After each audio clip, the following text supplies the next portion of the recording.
Hello, everybody, as you're joining us, and welcome today to the NASW New Jersey Community Conversation, Responding in Times of Crisis, the Red Cross Disaster Relief Program. Welcome to everybody who's joining us now on the Zoom webinar, as well as to those of you who may be watching our live simulcast on our Facebook page. People are still, so bear with us and we will get started in just a minute or two. For folks watching on Facebook, if you have questions for the presenters, you are welcome to put them in the comment field on the Facebook video, and we will share those into the webinar for the presenters to address.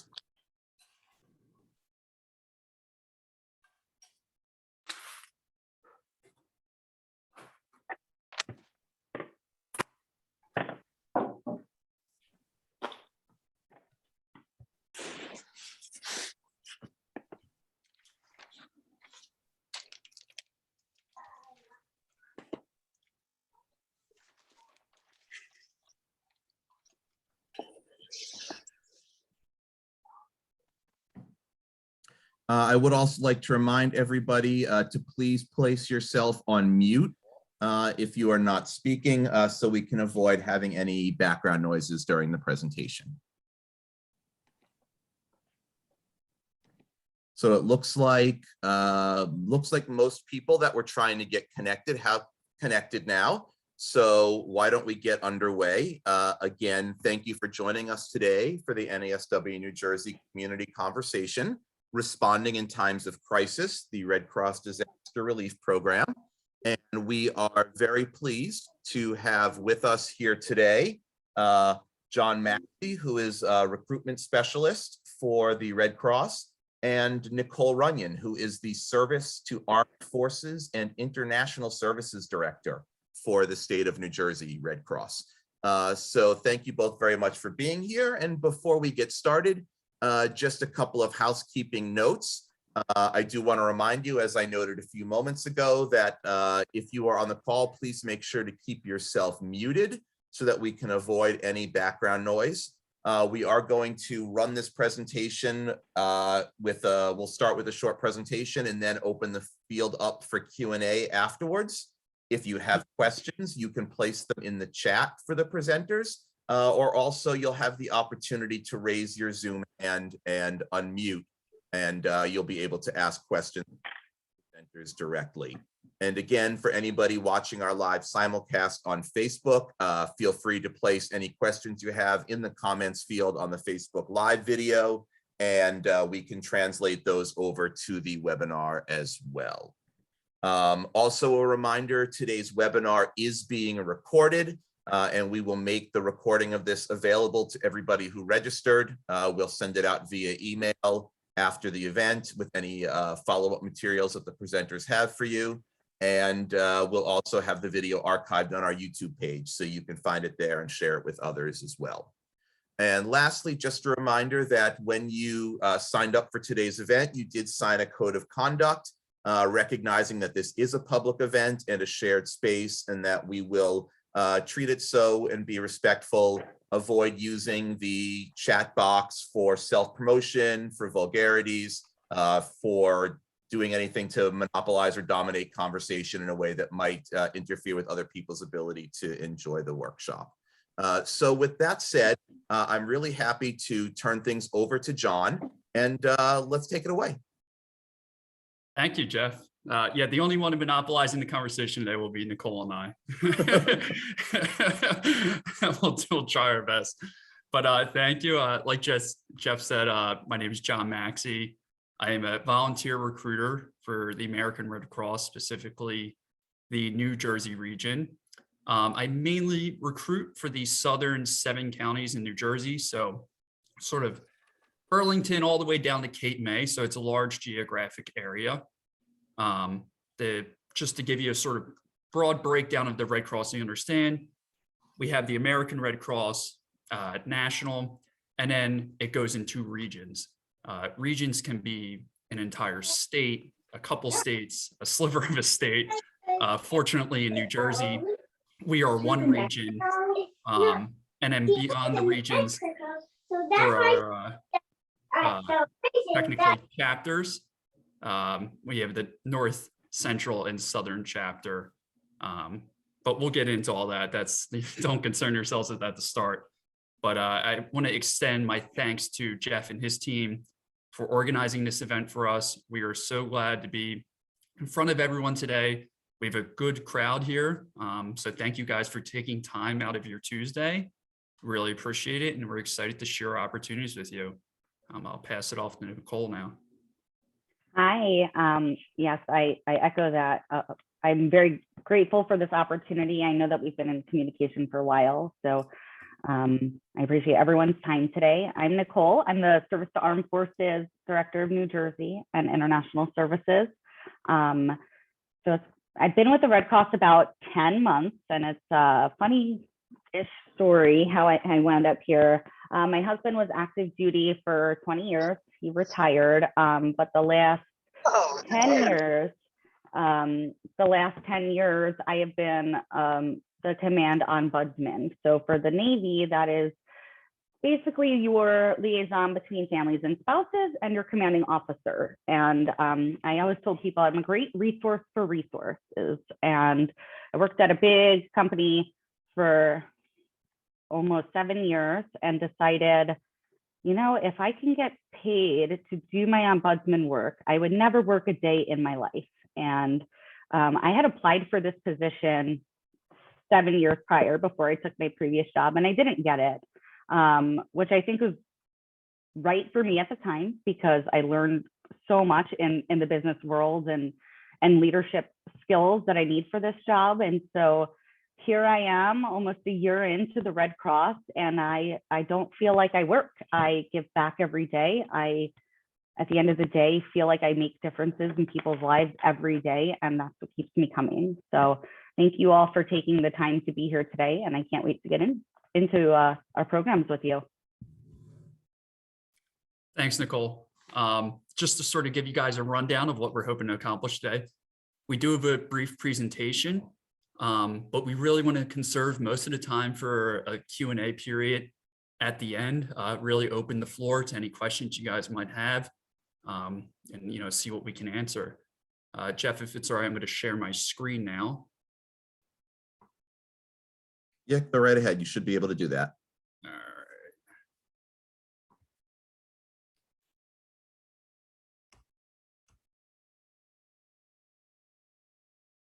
Okay. It's good on our end. All right, fantastic.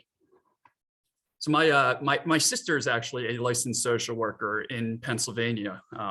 She works for a small nonprofit, a small Christian nonprofit, and she works in a local elementary school, sort of in a dual social worker guidance counsel role. But I love picking her brain at dinner about any topic. You guys just provide such a unique perspective on so many things.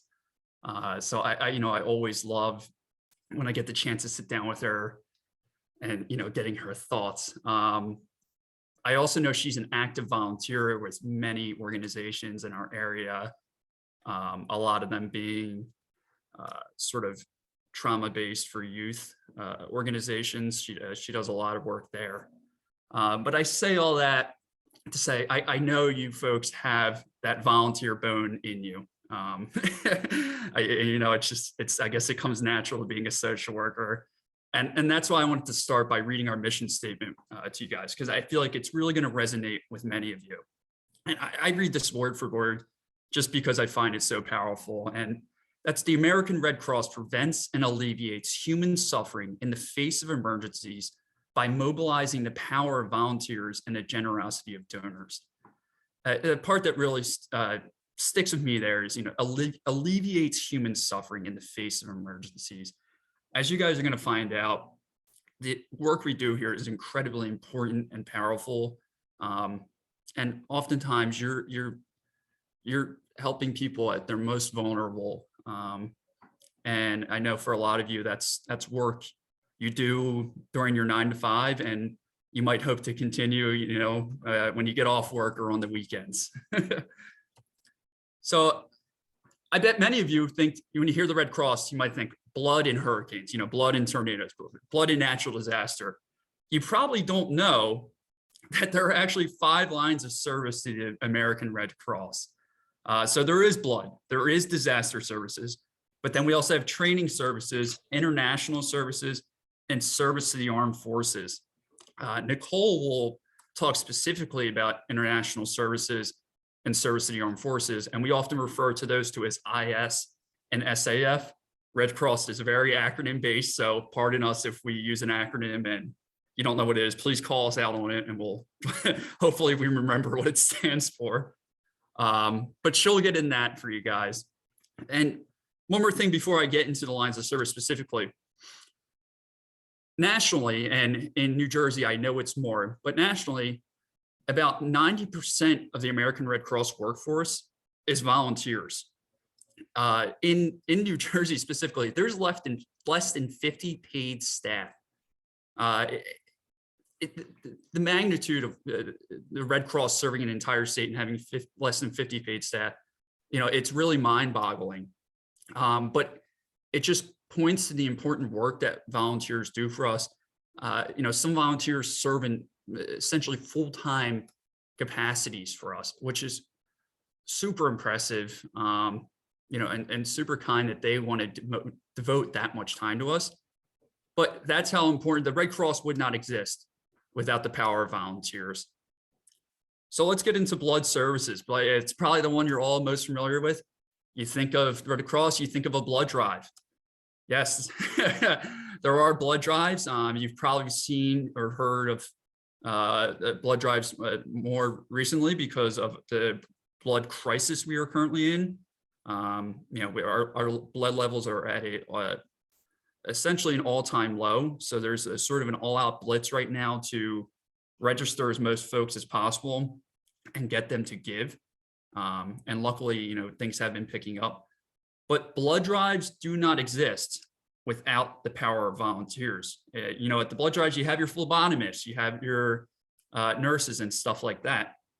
But the folks who are checking you in when you come in, greeting you, and then taking care of you in your canteening period, the recovery period, those are all volunteers. And we refer to them as our blood donor ambassadors.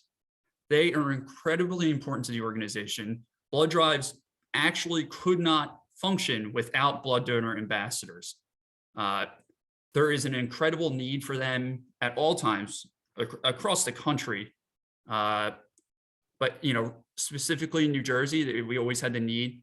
The counties that are coming to mind right now, Camden County, Mercer County, those are two that really could use some more blood donor ambassadors at the moment.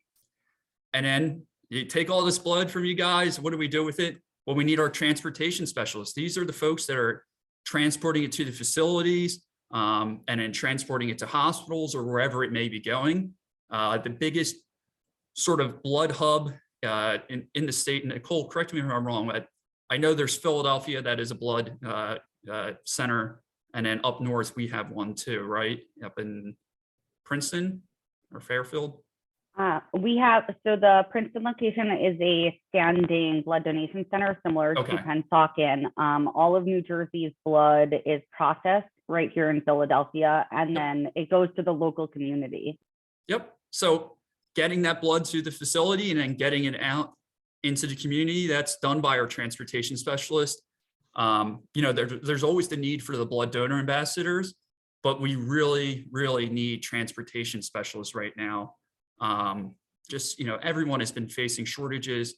We definitely have been lucky in terms of volunteers and being able to retain many of them, but the transportation specialist is an area that we could really use some more folks. Okay, the other part that you probably know a lot about, or you think you associate the Red Cross with, disaster services. There's some stats on here. These stats, just to give you a heads up, are from our last fiscal year. Being in Jersey or along the coast, obviously prone to hurricanes. So that's where a lot of our assistance is directed. But some things you probably didn't know. I find this surprising. Well, not surprising, just you run into some folks, you start talking about disasters, and they think, oh, you know, the Red Cross takes care of tornadoes and stuff like that. But say there's a house fire in your community. Did you know the Red Cross will respond to that? If they are called out to the scene, the Red Cross will respond that night to come out and assist the family or who was ever living in the home or structure. You know, they will arrive very quickly on scene. These are our DAT team members, disaster action team. They'll arrive there to provide mental health and even financial services. You know, they have the ability to provide folks with sort of prepaid debit cards, you know, because if you lose everything, your wallet might have been in there. You might actually have nothing at the moment. And, you know, we arrive and give you sort of a sense of hope and maybe direction. It's when folks are at their most vulnerable, you've just lost everything. You've no sense of direction, where to head next. It's really meaningful work that the disaster action team folks do. I'm incredibly grateful for them. And I know you guys as social workers, you know, this is probably resonating with you more. They are true heroes to our communities. We are always looking for DAT team members, sort of how volunteers work for a disaster. You know, we bring you in sort of as a general volunteer, but we allow you to explore all the options. There's a whole world in disaster. You know, there's that, like I mentioned, but then there's preparedness, you know, preparing for these storms. That's a huge part. There's the response. And then there's after all that, you know, folks have just been through a lot of trauma. We have caseworkers who speak with these victims, you know, who have been through these tragedies after the days and weeks following the incidents. You know, I've heard countless stories of caseworker volunteers who have just provided, if anything, if nothing else, you know, a sense of hope and a sense of getting your life back on track and knowing where to head. Really invaluable resources that they provide there. Next, like I mentioned, training services. You know, you might have seen training services out in the community a bit more. I actually just got my AED, CPR, first aid training last week. That was it's actually my first formal training there. And there was a funny story with the dummy. I'm not going to go into that, but these folks are fantastic. They go out in the community and they provide the CPR, the AED, you know, the standard stuff. But then they're doing stuff like lifeguarding lessons and even babysitting lessons. And you can get, they're providing folks to get the opportunity to be certified in babysitting. Really, really important work, often overlooked, but I always like to mention them and, you know, remember that they are much a part of the American Red Cross. Now I'm going to pass it off to Nicole here so she can sort of go into her, this is her realm, so I'm going to let her speak to it, and then we'll bring it back. Thank you, John. As John said earlier, it's I'm really excited to speak to this team because not only is most of our work done by volunteers, I'm prideful in the amount of longevity our volunteers have, and I really truly believe that it takes a special kind of person to do what we do. But the amount of gratitude and self-fulfillment I get every day is just amazing. So I'm going to speak to international services first, and just as a segue from the disaster cycle services that John just talked about, one thing I love about the Red Cross is we all kind of intertwine. Everything, all of our business lines are really supportive of each other, and I really like to look at us as one Red Cross. So I often partner in international services with SAS, which is Service to Armed Forces, and disaster cycle services. They offer a spiritual care team and counseling and casework to local resources that They often support us and we support them. So everything we do, or anything anyone decides to do, you definitely have the opportunity to cross paths and do similar work in different business lines, depending on what you're interested in. But for international services, this is probably in America our least known program, but overseas would be our most widely known program. So if you look in the bottom right of the, or middle right, I guess, of the slide, you'll see the Red Cross, the Red Crescent, and the Red Diamond. So in some countries, the Red Cross is seen as a religious symbol, where the Red Diamond and Red Crystal were approved, so that it's not a religious symbol, but all of them are sister societies. We're all part of the same International Red Cross. So the purpose of the international services is to create the world's largest humanitarian network.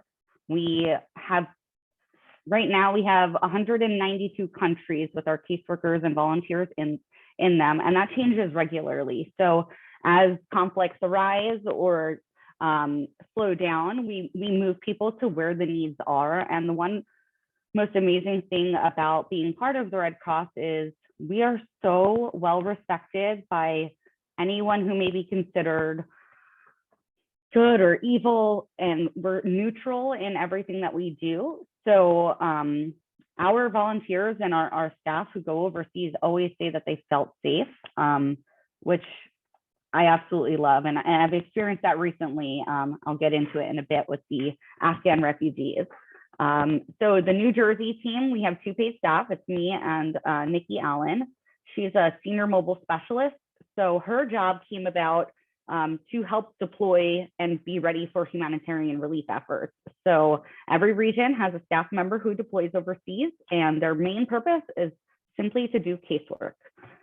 Overseas also, something I always talk to people about, international services out of our country is much bigger, because in America, we have so many non-government organizations who are willing to, or their mission is to serve purpose, whether it be help with housing or food or clothing. In other countries, it is only the Red Cross. So things that we do here may look a little bit different, just because here we really work to build partnerships with other organizations. And when I say partnerships, I mean true symbiotic, working side by side with to serve the community. Whereas overseas, it might be the Red Cross handing out blankets or building housing structures or providing healthcare, which we don't necessarily do here. So international services looks a little bit different here versus overseas. One of the big things that we're working on worldwide is the Measles and Rubella Initiative, where the Red Cross helps to identify countries that are at risk. They help plan, fund, and measure the efforts to stop the rubella crisis, because it only costs about $2 per vaccine, and there are many children who are still dying from this. And the migration and refugee crisis is up there to explain when armed conflict arises. So international disasters and migration cause many families to be split apart. It causes, especially if it's an armed conflict zone, the impacts to people are different depending on how close they were, what their ages are, socioeconomic status. And so the Red Cross makes sure that we understand where the needs are for global crises and what the needs are. And we work together across the world to help support. So I had said earlier, I will get to the refugees here in New Jersey. This most recent example of migration and refugee crisis, Operation Allies Welcome, where we met the critical needs of the Afghan refugees coming straight from Afghanistan on our airplanes right into Fort Dix, New Jersey. I had the experience from weeks before we went through the withdrawal, to watching the first people arrive off the plane, to a few weeks later, to still today. And the one thing that I've said is this has been the most heart-filling and heartbreaking thing I've ever done or seen in my entire life. But I know at the end of the day that we provided these people with hope, a new life, a better future, and we are so well appreciated. And I say the Red Cross Crescent and Crystal, which some people say it's a red diamond, just because that's what it looks like. It is so well recognized overseas that when the first people were getting off the plane and they saw a Red Cross t-shirt, they literally pounded their hands and pounded their hearts and held their hands up in praise. I got to speak to many, many, many people who said, over on the other side, I only ate because of you. My kid had to stay by himself for a few hours while I ran home to get more documents, and it was Red Cross who watched them. So when they arrived, it was that sense of home and sense of hope, and being part of the Red Cross for me made me realize that the global impact that we have. And it's been beautiful, and I'm really proud of our ability as New Jersey to have given all that we have. 100% of the items that met the immediate needs of the Afghans within the first week were due to donations from the community, run through the Red Cross, bringing them into the base, sorting them, making sure everything was met. And it was just a life-changing opportunity for me, because oftentimes people think this stuff doesn't happen here. This stuff happens everywhere but here, and it's in our backyard. And it's across 8 different locations in our country right now. And it was widely talked about in August and early September, but people forget that that's still happening today, and we're still serving, and we still have caseworkers in Afghanistan, and we're still working there. And even when I talk to the refugees who've told me like they needed to escape that life and they needed to be here, they said, but you're safe if you go there, because whether it be ISIS or Taliban, Red Cross is known as impartial and nobody will touch you. So that's really been resonating and growing with me. And it's just an experience I thought it would be nice to share with this group, because I'm sure you've all faced some similar situations with people in crisis. Which brings me to our next bullet here, reconnecting families. So one of the international programs, one of our biggest ones, is Restoring Family Links. It is a program made for people who've been separated due to war or disaster, to help re-identify their family ties.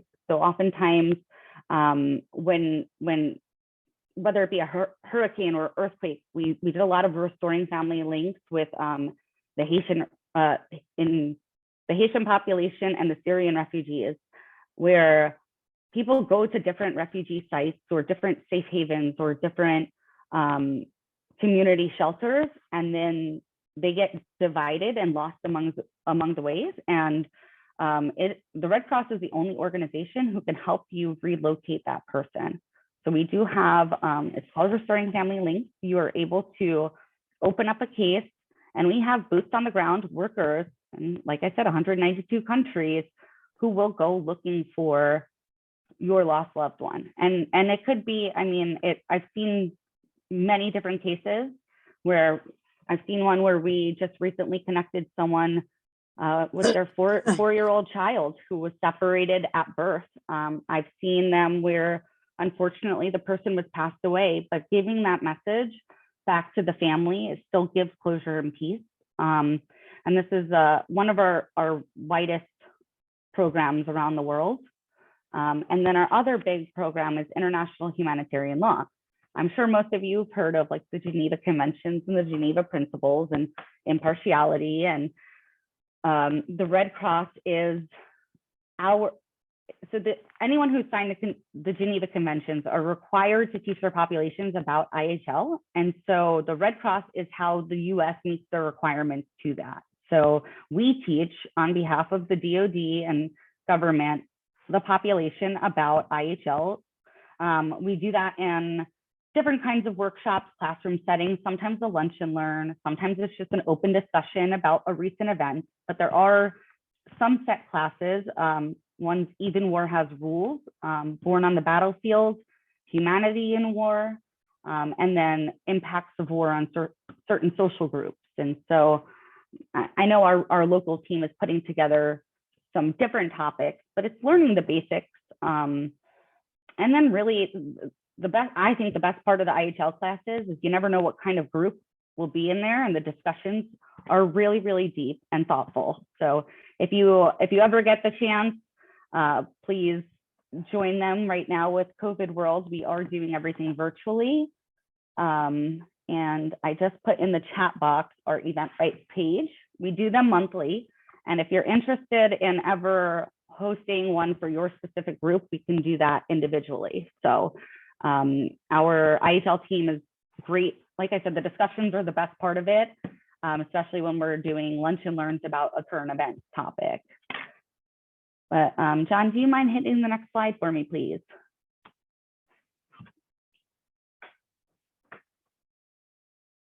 Service to the armed forces. Here's the other side of my house.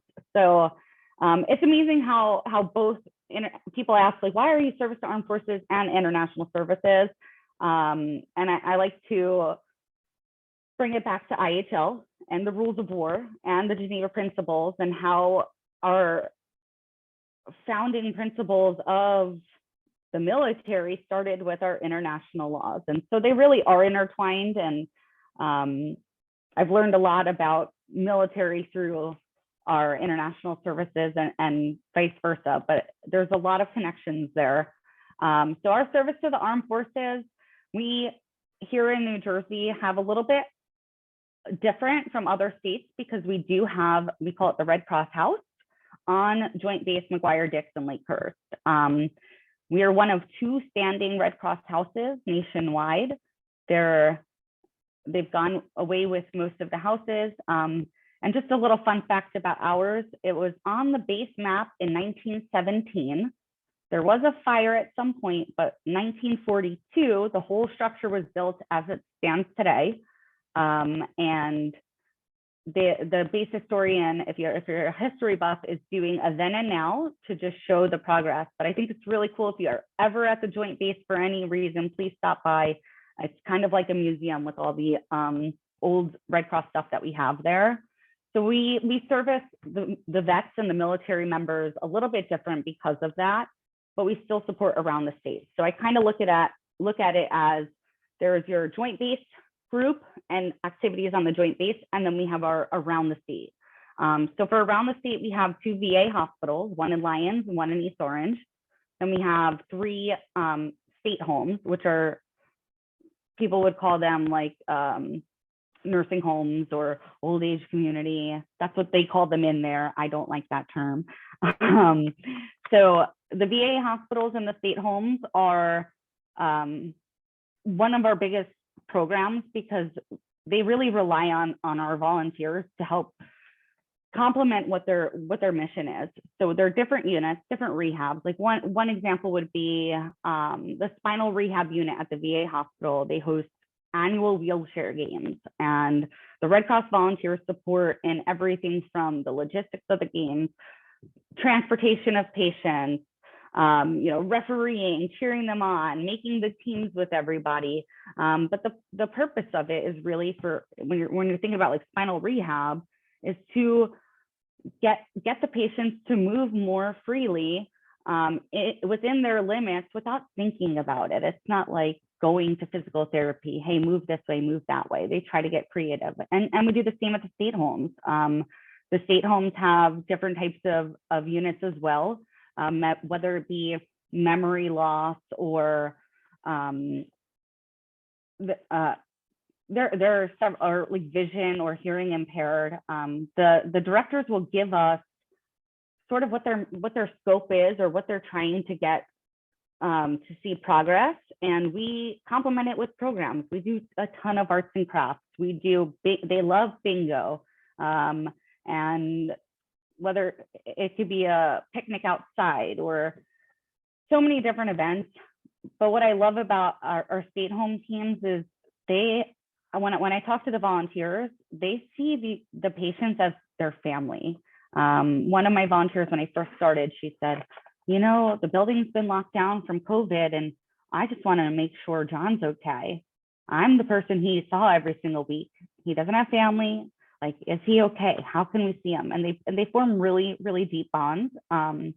It's so moving. So every month we're providing activities, donations, whether it might be snacks and drinks or goodie bags, handmade cards, or sometimes they request things like diabetic socks or special kind of knee braces.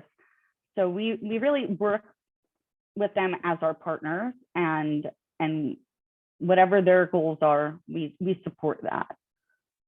We also serve at-risk veteran populations by supplying toiletry items, clothing, resources through our casework team. And in our local region at the house, we get to serve military units on pre-deployment, post-deployment, resiliency training. And as social days and family days happen on the base, we canteen for them and just give back to the community. So we have that face-to-face interaction. John, would you go ahead? Sorry, Nicole, go ahead. No, I was just going to say, we can move to the next slide. Yeah, I know you're going to go into resiliency more, and I definitely want to save some time for that. Just before I hand it back to Nicole, I like to show this slide because now we just went through our 5 lines of service. Hopefully you learned a little something more than before you joined. But we have our business lines, and then we have all our teams. So I am on the volunteer services team, which is made up of recruiters and engagers. But then, almost like any organization, we have our financial development, communications, your standard teams. But all those teams need help too. Sometimes it's administrative work. Sometimes it's doing presentations, going out into the communities with us and helping us present, or recruiting for us, say recruiting at a blood drive or any type of event. But I always like to mention this because, we're so happy to be in front of a group like this. But, sometimes folks, they say, I don't want to do I want to volunteer, but I want to take a break from what I'm doing during my day job, my 9 to 5. I think a lot of you, if I had to guess, probably aren't like that. But I always like to mention that there are other opportunities, other than what, you think you may be more drawn to. So I just always like to keep everyone's mind open. The Red Cross just has so many volunteer opportunities. There's an abundance, and we can almost always find the right fit for folks. So just, I want to keep that in mind as we're going forward. But, we can say all that, you can discount it because I'm going to hand it back to Nicole. And now we're going to get into more specific roles that you guys, might have joined this call for to hear about. So, take everything I say with a grain of salt, and just keep an open mind, and I'll hand it off to you, Nicole. Thank you. And John, you're a great recruiter, but I always say our volunteers are the best recruiters because they are like-minded people attract like-minded people. And I said it earlier, it takes a special kind of person to do what we do. I think it's, I can speak to being a disaster action team member, but have I responded to a home fire at 2 a.m, and helped a family out at their most vulnerable? I haven't. So yes, sometimes our volunteers are the most effective. Yeah. So we do have many different volunteer opportunities, and as John mentioned, some of the volunteer roles I have was just someone came up to me one day and said, "Hey, I'm really good at this. Can I do this for you guys?"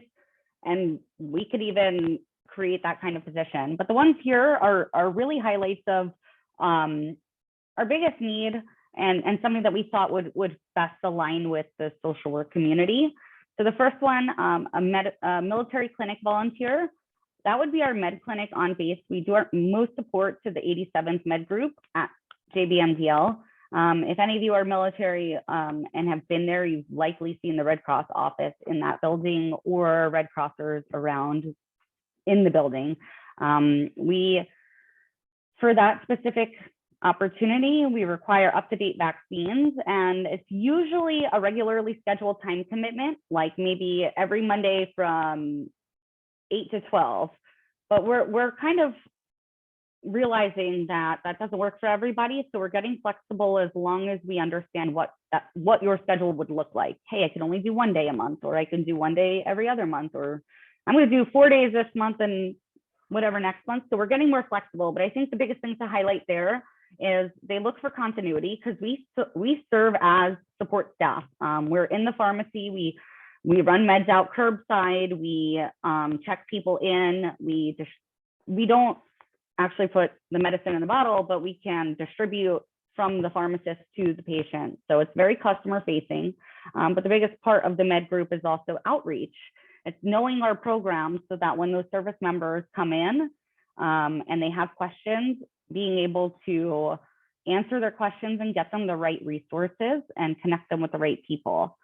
We also do a lot of fun things at the med clinic, like comfort and care items and snacks and canteening. But last month we focused on the pediatric unit and did Disney coloring books and little outreach packets. So we're always trying to work with the med group to see who they want to focus on or what programs they want to focus on. The professional volunteer candidate for the military clinic is more so dietitians, nutritionists, anybody who's a licensed practitioner of some sort. Those are very small and niche. It's specific to the person. So if anyone on here is interested or knows a professional who may want to volunteer with the med group, there are opportunities on the Joint Base. There are opportunities at Naval Weapons Station Earl and Lakehurst. So that is more of a one-off situation. I think I was going to Hero Care. So restoring family links. As I spoke earlier, it's the group and program that we use to reconnect families and lost loved ones. But I think the biggest part of it is outreach. So it's what I'm looking for is more so to have a team of people who will work with immigrant populations, who will go to the different churches or synagogues or mosques and just speak about what the program is, how to use the program, how to open a case, and put the word out there. Because I think a lot of people don't know about Restoring Family Links, and the best way to be a good partner and be supportive of people who are going through difficult times is to just give them the tools. They always say you can bring a horse to water, you can't make them drink. And so we're looking for outreach. We're looking to be there to provide the resources and in hopes of generating more Restoring Family Links casework, which isn't on here, but that would be door knocking, going to hospitals, going to nursing homes, looking for somebody to who's been requested on the other end of a case. So I think the biggest one for this group here would be the Hero Care Network caseworker. This I look at as our information referral system. Casework is broken into 3 different categories. You've got MEPS family casework, critical community cases, and emergency communications. So if anyone's ever joined the military here, I'm sure you've talked to a Red Crosser at some point, because the MEPS portion is when someone leaves for boot camp. You go through MEPS to get your medical physicals, and you get briefed by the Red Cross, and we get a contact card for their family members, and we let them know of all of our programs and support. But mainly it kind of feeds into our emergency communication messages. So if you have a loved one who's in the service and they're deployed and you have a life-altering event, whether it be a baby born or a death in the family or a terminal illness diagnosis, the only way you can reach that person who's deployed is through the Red Cross. So our casework team would take those calls and then send the message to the military command. And upon approval, we'll work to get that soldier, sailor, Marine home to their family if it's approved. If not, we are the communicator between the family and the service member. And then the other service would be critical community cases. And those are a lot of financial assistance or needs that aren't being met through the VA system. One recent example is I had a veteran who was in a wheelchair, but his diabetes caused him to have his legs amputated, and he wanted ramps put into his home to make it handicap accessible. The VA wouldn't cover the handicap ramps because it wasn't service connected. And so he called us, and as a critical community caseworker, or like I said, information referral system, we work with our local partners to then find who can offer this for him. So for this case, we worked with Habitat for Humanity. We guided him through the application process. We called them, we called him, we connected them, and he got his ramps installed. So outside of that, we work with Military Aid Society for financial funding. And really, I think the biggest key here is being involved in our veteran support organization network. We have many, many groups. We have Northern, Central, and South chapter groups. And these are just put together by people who care and share the same cause. There's one guy, Bob Luby in the state, who just rallies everyone together on his own to just share, what are your missions? What do you need help with? Who are you serving? And how could we all partner to make a more resilient and strong military community? And then international humanitarian law instructor is a teacher who teaches the courses that I went over earlier. Sorry, I didn't mean to do that to you, Nicole. No, you're good. Go ahead. I will move on. And I know this is what you were most excited to talk about today. I'm also just keeping an eye on time. I know we're running a little tight because I know we're only scheduled to 1. So we're going to try to keep a little bit of time for questions at the end. Yeah, so thank you for that. I haven't done the time check. Oh, you're fine. So Resiliency is a really amazing program. It started before the military branches each offered their own resiliency. The Red Cross noticed that there was a gap where people would kind of slip through the cracks and not be prepared for what's next. And so we started the Resiliency Program there, but it's grown substantially. We have 3 main categories, which is like mind and body workshop, a reconnection workshop, and coping with deployments. But within these there are so many different topics and so many, if anyone's interested, I can talk you through all the different groups that we have. But I think I see the vision moving more towards caregivers and people who take care of veterans. But it's really impactful and really meaningful to the families. So I know for me, the caregiver network, a lot of caregivers don't get to meet other people in similar situations. They don't get to share their stories with each other. And so I look at that as a forum for them to build their social support network in the community with people who they can relate to. And a lot of people come back year over year just to, bring more people into our circle. And each one is a little different. So mind and body workshops are more so to just improve overall well-being. All of our workshops is a toolkit. The facilitators have the opportunity to pick what kind of activities they want to do based off of the group you're presenting to. Like, is this someone who is their first time ever deploying? Is this someone who just lost half of their military unit in war? So it's really a niche for Red Cross because we have licensed practitioners only, licensed social workers, mental health counselors. You have to be licensed to facilitate because we also want to make sure if there's someone who needs additional support, that could be recognized. If there's someone who should be, everything is confidential, but obviously your reportables, suicide awareness, it really takes someone who knows the field to get that.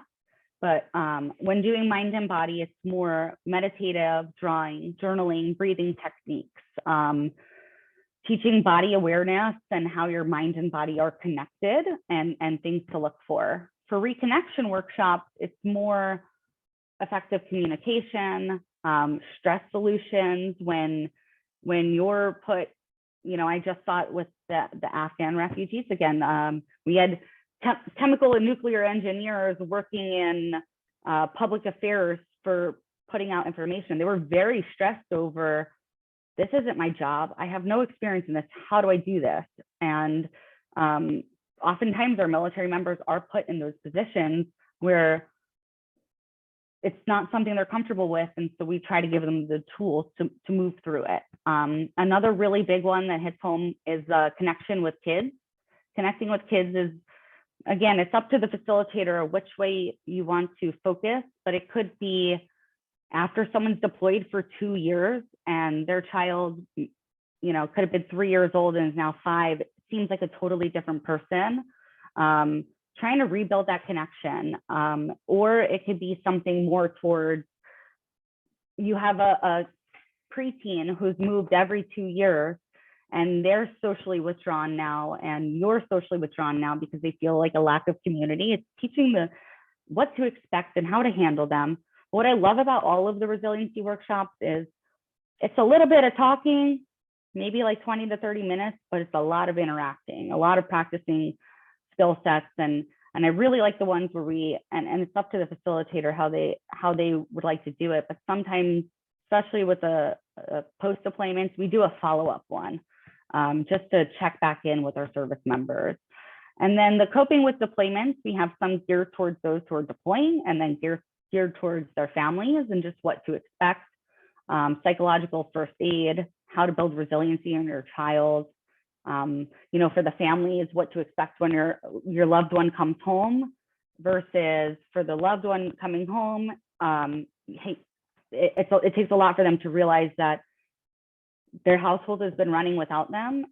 And when they come home, they may want to do things one way, but there's an adjustment period. And so we're really looking for people who are intuitive, who can understand the needs of a group. We don't just put resiliency workshops on the calendar. It's very specific to a request, whether it be a military unit, a veteran home, the VA hospital, or any military serving partners. And the way I do it is I'll get a request and send all the resiliency facilitators just an outline of what they're expecting to achieve and why they're requesting this. And generally somebody will step up and say, hey, you know, I can relate to this because of XYZ. I want to take this one. So you have that flexibility. Nicole, if I could just jump in for a second, we have a question somebody submitted who's watching the simulcast on Facebook. And Courtney was just looking to clarify. So will Red Cross actually train people to be resiliency volunteers? Yes. So the training is a 3-day workshop. It's usually a Saturday, Sunday, and Monday is the children's portion. But since it's broken into 3 categories, we do one on one day, one the next day, one Sunday, or Monday is usually just child focused.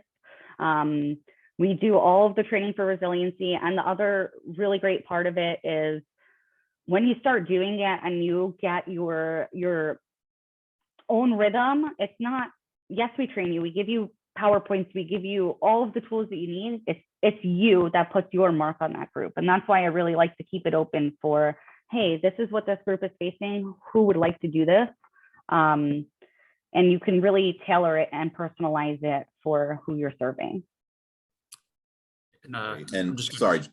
Yeah, I don't want to derail the presentation. I just wanted to make sure that we had time to take a question or two before we end, and also Yep. if we'll be sharing the information on how to start an application. Perfect. Yep. That's I wanted to. I'll drop those links in the chat too, so people can click on them directly. Yeah, I apologize for running a little long there, but you know, I hope you guys can see how passionate we are about everything we do here. So I know we don't have much time left, so we'll try to take some questions, but I'm going to put my cell phone number and email into the chat. Please, anyone feel free to contact me via phone call, text, email. I'm always willing to chat, you know, even if you have the most basic question, but please, let's talk. Great, thank you both so much. Do we have questions for John or Nicole? We have time for a question or two. Jeff, I'll say real quick, if you can, there's the links there and the QR code will take you right to the process to start an application. Great. Joanne, do you want to unmute and ask your question? A very fast question. Where is the training held? So right now it's virtual. It's normally we would pay for you to go out to Washington, D.C. at our headquarters, but currently it's held virtually. Okay, and the groups are also held virtually? Yes. Well, right now for resiliency, it's in person or virtual. It's up to the facilitator what they're comfortable with. So I have some on my team who will do either or. I have some who only want to do virtual, some who only want to do in person. We're flexible with that. Okay. Red Cross does require COVID vaccines though. Sure. In person. Last question, if you do it in person, where is that held? Is that in Washington also? No, so that's a trick question there. So we do a lot of them at the Joint Base. And then we also have, like, for example, National Guard does a lot in Seagirt. We have our Coast Guard down in Cape May. So it could be anywhere all over the state. Usually it's just dependent on where that group is meeting. And then there's an opportunity to travel. So for example, Germany last month asked for resiliency facilitator support to host a series throughout a week. And we flew 3 people out there. So there's an opportunity, but it's up to you and what you're willing to do. Okay, thank you. You're welcome. Any other questions? I think I saw one in the chat. Yeah, someone sent to me directly. LSW requires supervision to provide mental health services. What's the requirement to provide disaster mental health services? So I will defer, John, do you know what the disaster mental health service requirements are? So off the top of my head, no, just because the disaster gets so complex. So I'm not sure who sent you that question, but I please encourage you to reach out to me directly and we can have a conversation. It varies so much. So I don't want to give you inaccurate information right now. So and for resiliency, it says a master's level or higher in mental health professional, independent, clinical, and unencumbered license. And this could be psychiatry, psychology, social work, counseling, marriage and family therapy, school counseling, nursing with a focus in psychology. It doesn't specifically say LCSW or I'm sorry, what was the other one? LSW. I just know that for resiliency facilitators, it's a separate application. Your license is checked to make sure that you didn't have anything against your license and that it's current. And there's a separate application process just to ensure that it's obviously real. But I don't think it matters LSW versus LCSW, but I can find that out and I can get that back to you, Jeff, if you don't mind. Yeah, that'd be great. I'm fairly certain for disaster wise, it's a little more loose in terms of the qualifications. I know, Nicole, you need folks who are a little more specific. Spiritual care workers are a lot looser. I do know for us, the license is required as per a DoD mandate. So we're government granted to support the troops in this way. And they really want to be able to identify somebody who may need more, whose command might need to know that this person is at risk. Yep. Great. And John or Nicole, are you able to share your PowerPoint presentation with us? Are we able to share that with the attendees? Yes, yeah, we can do that afterwards. Do you want me to send that directly to you, Jeff? Yeah, if you want to just email me that presentation directly along with these links for volunteering right in the email. And then if any other information you want to share, Nicole, if you get clarification about licensure status, we can include that in there too, as well as a link to the recorded video of the webinar. And we'll include your contact information in that email as well, so that folks on the call have the ability to follow up with you. Perfect. I think one thing that I always tell people is just try it out. I always say the thing that I watched it with my own a ton of my own volunteers. The thing that you may come in for, you may find, hey, I like all these other things too, and so you could really build a community and have a whole other social circle outside of where you currently are. I'm happy to stay on if anybody wants to ask any other questions, but I'll pass it back to John. Yeah, I'm happy to stay, Jeff, too, if some folks do have some more questions. Okay, I do want to be respectful of people's time, so Sure. I'm happy to keep the line open for another minute or two if people have other questions, but otherwise, I guess I would encourage people to reach out to you directly. John's phone number is in the chat, 856-319-2956, and email addresses in the chat as well, john.maxey@redcross.org and nicole.runyon@redcross.org. And I'll resend them in my email with the presentation, Jeff. Thank you so much, John. Thank you so much for the time today, everybody. And I do hope I get to meet with you all individually. Feel free to reach out if you just want to talk about other opportunities or in more detail, okay? All right. Yes, thank you, everyone. Everyone here at the Red Cross is always willing to have a conversation. So please do not hesitate to reach out. All right. But thank you, Well, Jeff, and thank you yeah. to everyone who was able to listen in today. Yeah, thank you both. Again, we'll continue to talk and see if there are other similar presentations we can do. Maybe we can do an international humanitarian law presentation. There's all kinds of things that we're able to do together. So I'm looking forward to growing our partnership and bringing more information to the social work community in New Jersey. Yes, definitely. Thank you. All right. Well, thank you both very much for your time. We're going to wrap. Stay tuned for an email with updated information in the next day or two. And just a couple of really quick shameless plugs before we disconnect for the day. I do want to remind you all that we have another community conversation scheduled for February 24th that you may be interested in. This one is, the topic is human trafficking and race, and it looks at the connection between past and present instances of human trafficking. And then, of course, just a reminder that the NASW New Jersey Annual Conference, The Future of Social Work, is coming up May 1st through 2nd. And we are running a special member rate. Members can attend for just $99 if you register before February 28th and earn up to 23.5 CEUs. Learn more on our website, naswnj.org. And with that, I thank you all very much and enjoy the rest of your day. Bye, everyone. Thank you.